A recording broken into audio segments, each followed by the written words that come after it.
Bonjour les frères et sœurs, bienvenue. Je m'appelle Nyongo.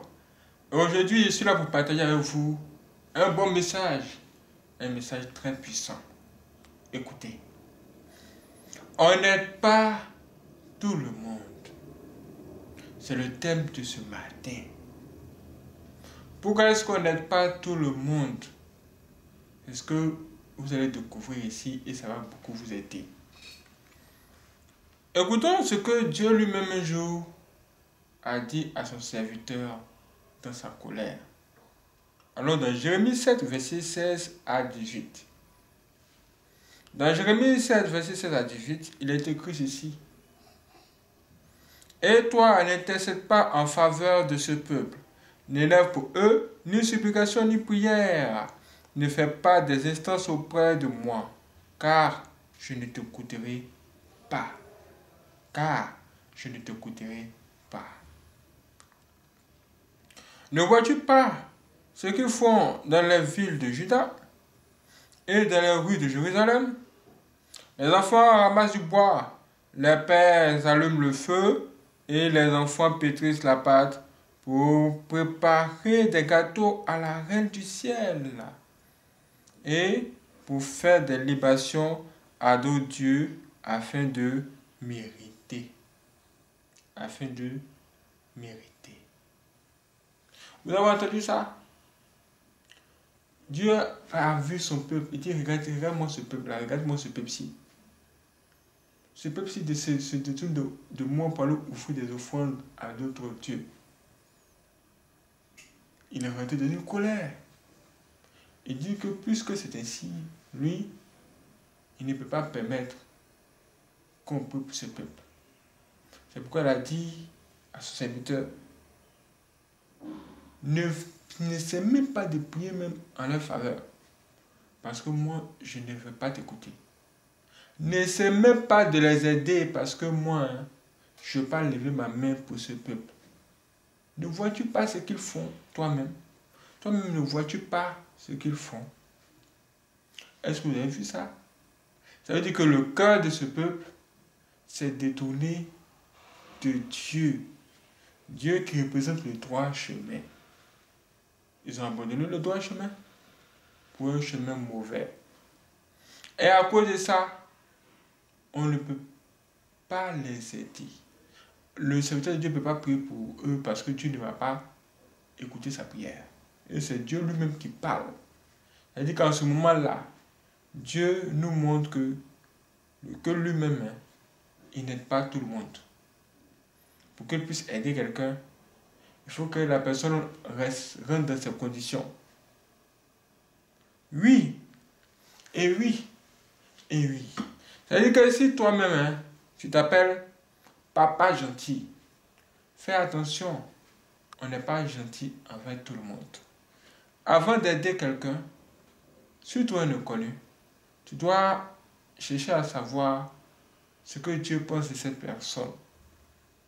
Parce que si tu ne cherches pas à savoir ce que Dieu pense de cette personne, et que tu essaies d'aider cette personne, tu risques de rencontrer des problèmes avec ton Dieu, parce que Dieu n'est pas d'accord. Il faut que Dieu soit d'accord d'abord avec ce que tu veux faire. Oui, il y a beaucoup de choses bizarres dans ce monde. Et quand on en parle, ça donne froid dans le dos. Parce qu'il y a deux témoignages que j'aimerais vous raconter. Il y a une fille, un jour, elle est allée faire les courses. Et quand elle revenait, elle a vu un homme. Cet homme lui demandait de l'argent. Il faisait pitié. On dit c'est un mendiant. Elle a vu cet homme qui fait tellement pitié. Lui demander de l'argent. Elle a eu tellement pitié que elle a décidé de faire quelque chose pour lui avec le peu qu'elle avait. Elle avait seulement 500 francs. Un billet de 500. Elle a dit, ok, ça tombe bien. Je vais sacrifier ce billet-là. Je vais lui donner ce billet-là. Peut-être ça va l'aider.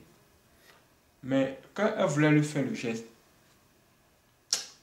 elle son esprit lui a dit, prie d'abord sur le billet.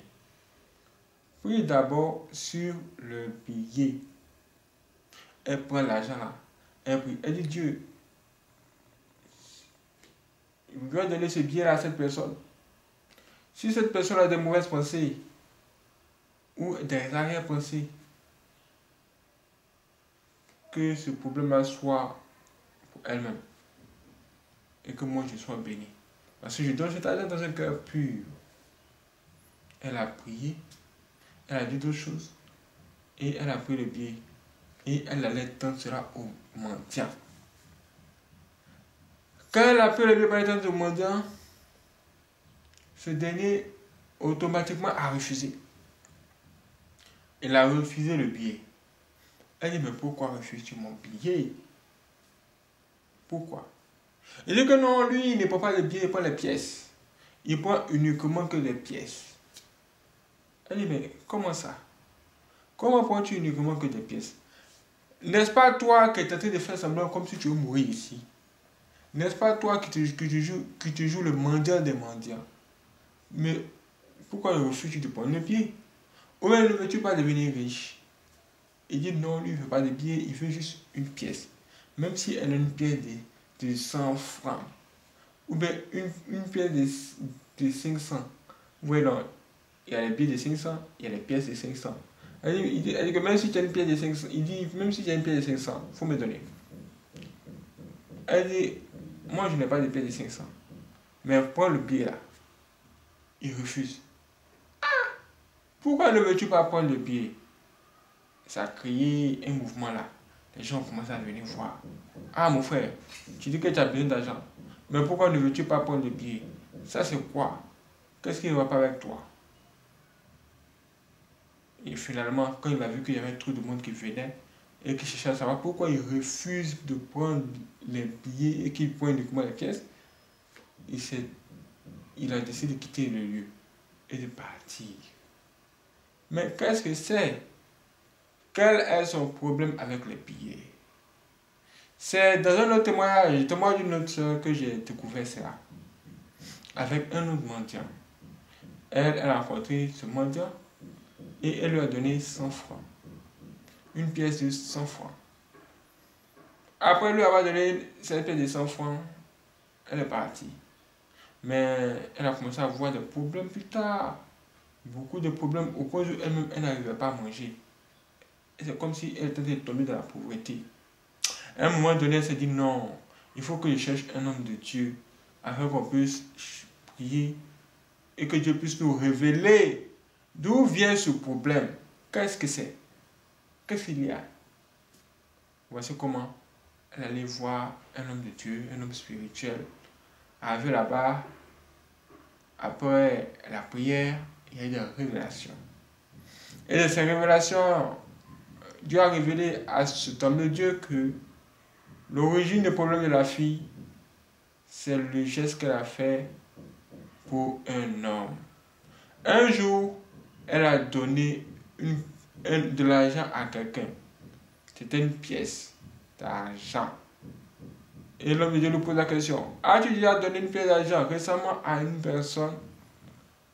La femme, après mûre réflexion, elle a dit oui. L'homme de Dieu lui pose la question encore, connais-tu le lieu, connais-tu l'endroit où a positionné cette personne, ce mendiant? Elle dit oui.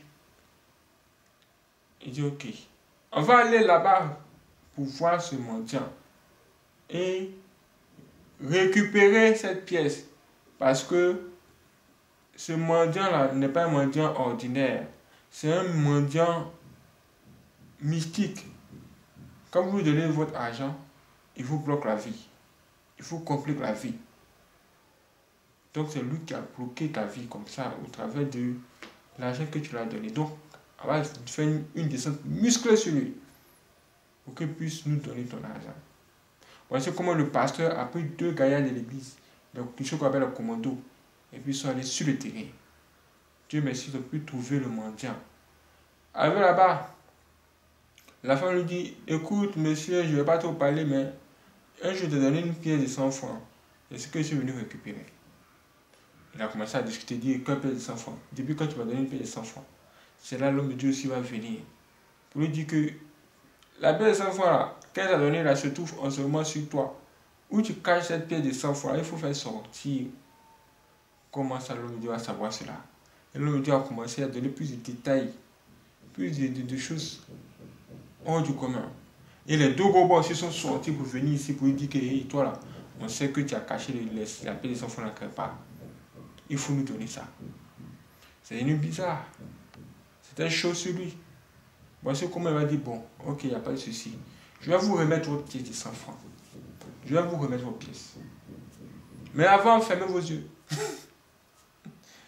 Et les gens disent, comment ça, on doit fermer nos yeux? On va fermer les yeux comment? Et puis toi, t'as fui. Non, c'est pas possible.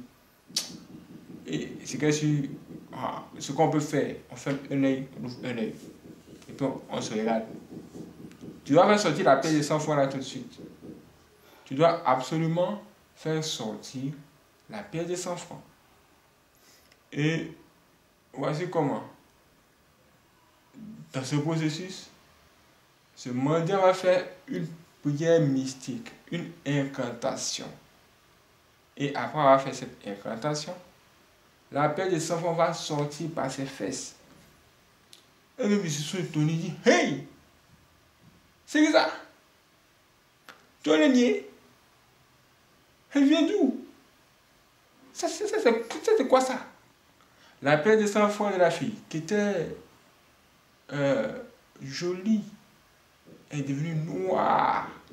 Très noire. Même plus noire que noir.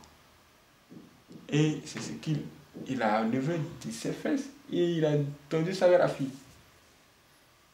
Le pasteur dit laisse tomber. Il a laissé tomber dans les sables. Le pasteur essaie de prendre un gant, quelque chose de ce genre, pour récupérer la pièce et partir avec. Sinon, sans ça, la vie de la fille allait aller de mal en pire. Elle n'allait plus jamais redevenir riche.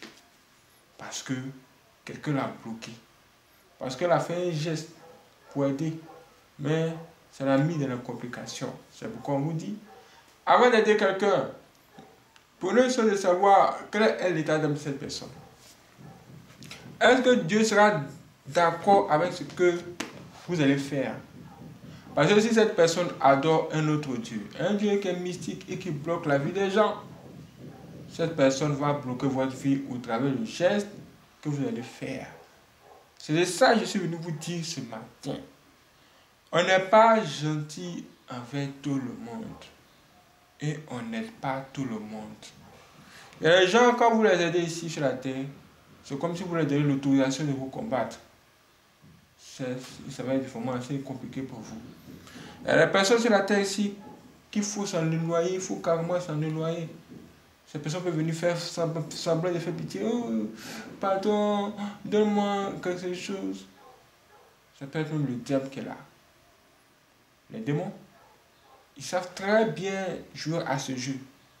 Le jeu de la pitié. Ils peuvent même pleurer. Mais derrière, c'est le mal qui va suivre. Faites très attention. Faites vraiment très attention. Ça veut dire que pour aider quelqu'un, vous devez d'abord vérifier si cette personne a un cœur pur, a un bon cœur. Si cette personne a un bon cœur, si vous aidez la personne, vous n'aurez pas de problème. Ça, c'est le minimum. Ou même vous allez voir que vraiment vos portes s'ouvrent. Tout baigne pour vous. Mais si cette personne a un mauvais cœur, ça va être chaud. Et Dieu lui-même travaille vraiment beaucoup sur l'état du cœur des gens. Parce que lui-même, pour aider quelqu'un, il regarde d'abord le cœur de cette personne. Si ton cœur est noir comme jamais, Dieu va te dire, mon frère, ton cœur est trop noir. Ce que tu es venu chercher sur moi là, moi je ne vais pas te donner ça tant que ton cœur est noir. Il faut te repentir. Répands-toi, purifie-toi. Quand tu vas te repentir et te purifier, ce qui va se passer, c'est que le troisième jour, l'Esprit de Dieu viendra maintenant sur toi. Parce que là, maintenant, ton cœur est devenu pur, tu t'es repenti sincèrement, ton cœur est devenu pur, c'est devenu clair, c'est devenu un bon cœur. Donc, ce cœur-là va donner signal à Dieu pour dire, ah, mon fils est repenti, hein, mon fils est repenti, il est prêt. alors Dieu va venir sur toi pour te visiter et t'aider à entrer dans ta destinée. C'est comme ça se passe. Mes frères et sœurs, vraiment, faites très attention. Même quand vous priez, faites ce que Dieu vous dit. Si toi tu pries, tu dis que tu es trop fort, tu as trop la puissance, et que tu ne fais pas ce que Dieu te demande de faire, et que tu veux faire ce que toi tu veux faire, parce que tu te dis que tu es trop puissant, rien ne peut t'arriver, tu vas rencontrer des problèmes. On marche selon les conditions. Fais ce que Dieu te dit. Ok. Que Dieu vous garde, que Dieu vous protège du danger qui se trouve dehors, et que Dieu lui-même mette sur vos chemins de bonnes personnes qui vous aideront à entrer dans votre destinée. Que Dieu mette sur vos chemins des anges vraiment très très bien, qui vont vraiment vous garder et vous permettre de voir qui sont vos ennemis et de faire échouer tous les plans mauvais contre vous. Ah, le monde est dangereux. Que Dieu nous protège. Que Dieu vous bénisse.